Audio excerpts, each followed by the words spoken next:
এই করমজা গাছটা আমি বিচি দিয়ে গাছটা করছি। কলমের গাছ না, এটা বিচির গাছ। আরো আগে করমজা হয়েছে, তবে এই বছরই প্রচুর করমজা হয়েছে মাশাআল্লাহ। কিন্তু করমজাগুলো পাকার আগে আমি চলে যেতেছি হজে,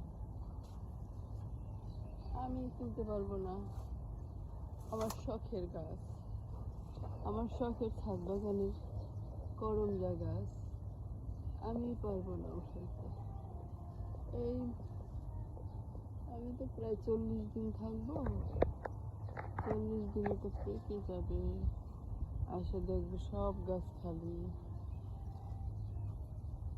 ড্রাগন গাছ খালি, পেয়ারা গাছের সব পেয়ারা পাকবে, পেয়ারা গাছ খালি হয়ে যাবে। লেবু তো আজকে আমি কিছু পারলাম, আরো কিছু লেবু গাছে আছে।